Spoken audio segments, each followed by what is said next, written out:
Hello, I am Dean Mon, the 2020 Chairman of the National Association of Home Builders. For my update this month, I wanted to do something a little different. Our country continues to face uncertain times due to the coronavirus. But in these uncertain times, NAHB members have proven how resilient they can be.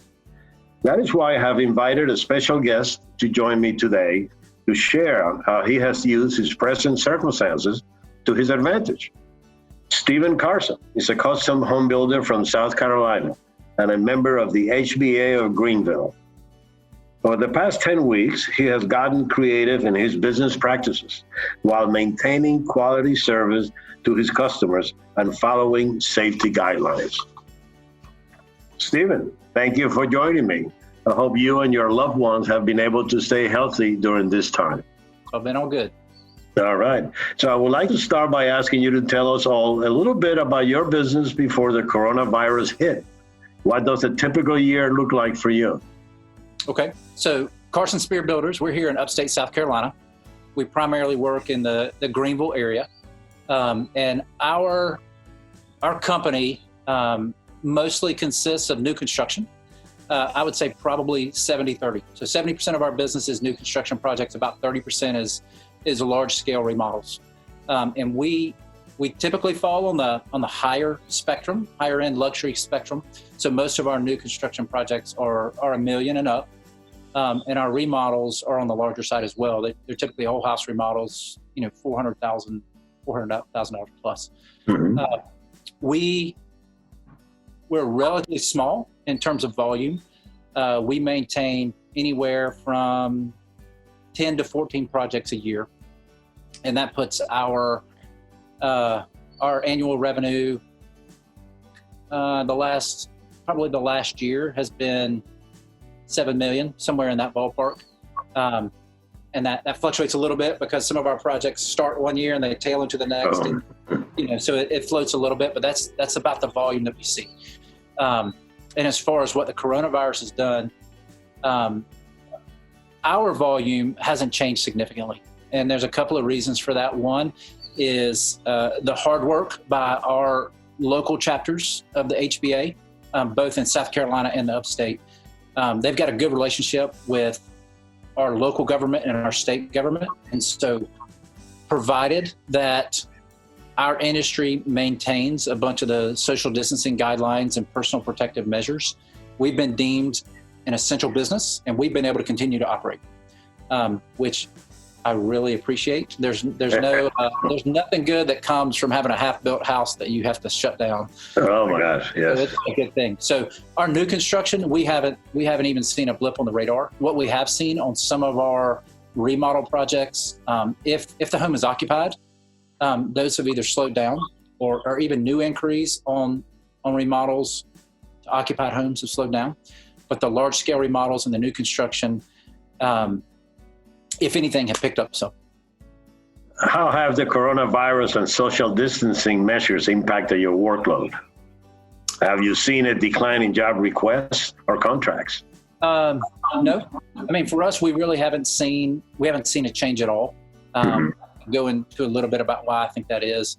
But some of it, I think, the more that you have people at home, the more that they see that they want to do. So whether that's a renovation to an existing home, I think there's a lot of parents who all of a sudden feel the need for a larger playroom or a dedicated playroom or requests for outdoor living space, things like that. We're on the front end of seeing that stuff starting to trickle through. But our new construction, I think as a whole, at least in our region, they feel like the whole coronavirus, COVID-19 is a temporary thing. And at some point in the near future, we're going to return to normal. And so they're looking at long-term plans. And so our new construction business hasn't slowed down at all. Yeah. Well, usually somebody is going to go for a new house. They've been thinking about it for a while and they spend time looking at it and plans and selecting a builder. So you're in the right place at the right time to keep going. So how have you adapted to this new normal of doing work with distancing and that kind of thing that you have to maintain?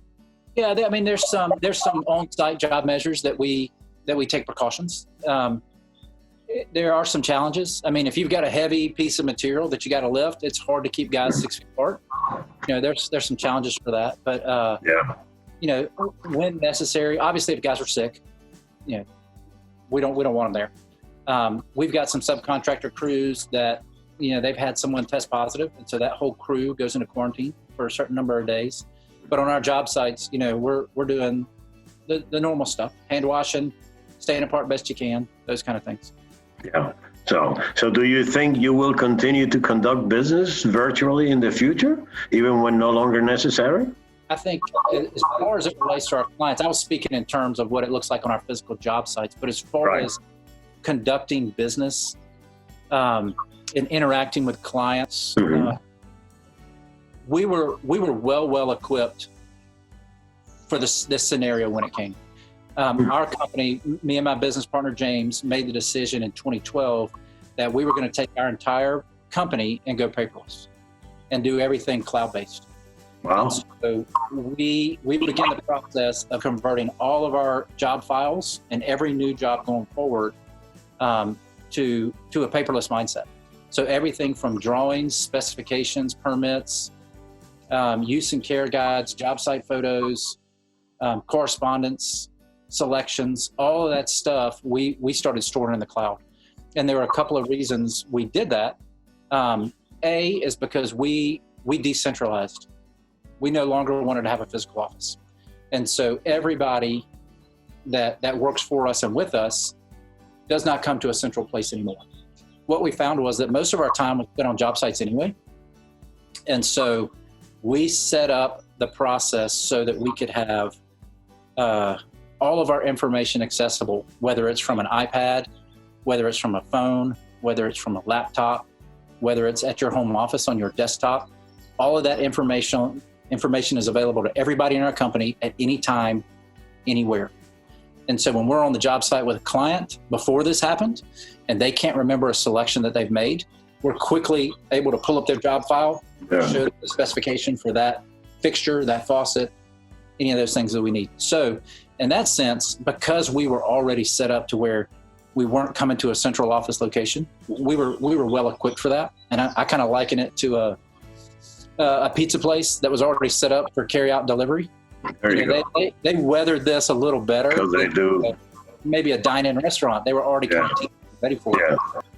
And not a lot. I shouldn't say that. That's probably overstating. Some of our clients are remote clients. They're coming from other parts of the country, and so they are not in town when we are doing their build. And so we were already set up to share information, make photos of the job site available that they can view as the process is ongoing. Correspond with them, have interactions with them online. We were already set up to do that. And so when it transitioned from having to do that to remote clients to having to do that to all of our clients, it was an easy transition for us.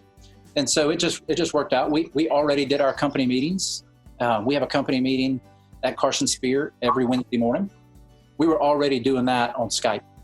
And so we might have somebody sitting at their home office taking notes. Yeah. Another person is in the truck and they've got their phone on a stand, and a third person is on a job site.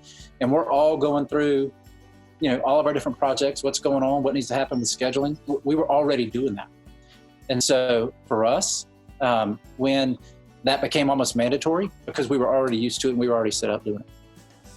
Well, I must admit that I was jealous a little bit. We tried the paperless route, and Jesus, we couldn't just shake it at the end. There was still piles of paper. But so I congratulate you. I think you guys are doing real well by, really.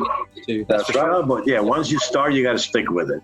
And obviously you have, So do you have any advice for other home builders and NAHB members during this time? I think it's twofold. I thought a lot about this question. I think that probably the biggest thing is increase your web footprint. Because what we're seeing with a lot of clients, they don't necessarily have the ability to come into a sales center. And I think this is true from the handyman just doing a small bath remodel or a deck repair to, the large scale builders that are turning out hundreds and thousands of houses a month. you got to increase your web footprint, because more and more, especially as this younger demographic moves towards purchasing homes, they're doing a lot more of their research online, especially when they can't get out of their house. And so there's a number of platforms that you can use that don't cost anything. They're free.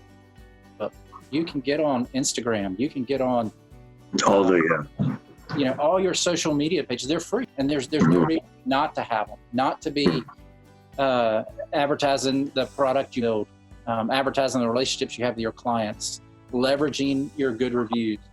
Because more and more and more, we're seeing clients' stop is not word of mouth anymore. Their first stop is going online, and then they're making some initial due diligence, and they're sifting through a couple of different ones, and then they might go do some of that word of mouth. But we're seeing more and more go towards web-based research. And then I think my second piece of advice would be to do exactly what we've done: go paperless. And again, it applies to whether or not you're just a 1 or 2 person shop, or whether or not you're a huge company that has thousands of people. If you're a one-man shop, that piece of paper that you need might be sitting on your desk back at home. If you're a large company, you're going to have people in the field, and you're going to have people in the office, and you're going to have people at supply houses that you all need to. You can have that information available kind of at your fingertips anywhere, anytime. It reaps enormous benefits for you.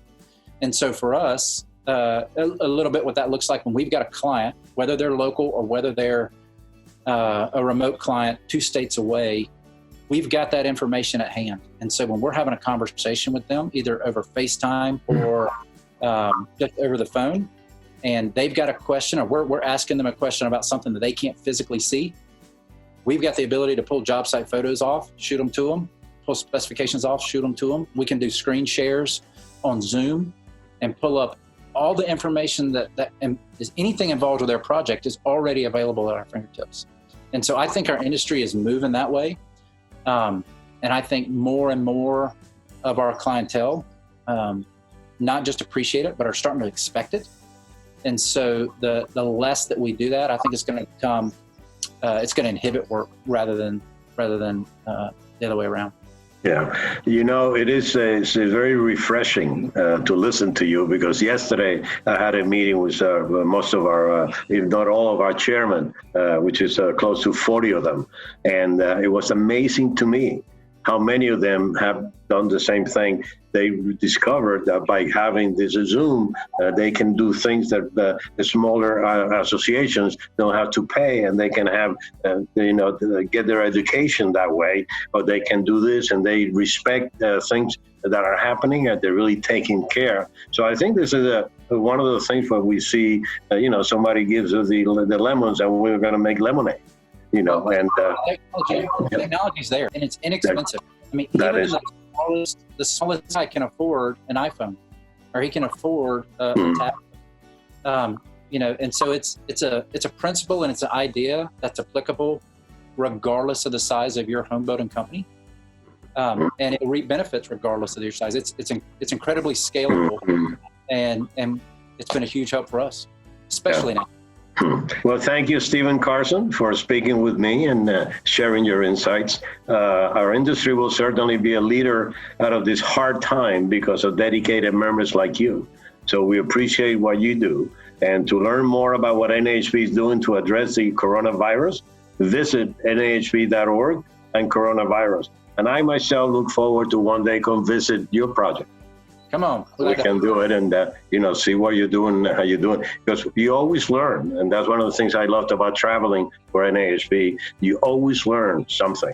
Gee, we ought to try that. We should do that. So it's been an eye opener. So I appreciate we taking up a little bit of your time, and have a great weekend. And please stay safe. Absolutely. Stay healthy. Thanks so much. All right. Nice speaking with you. Thank you, sir. All right.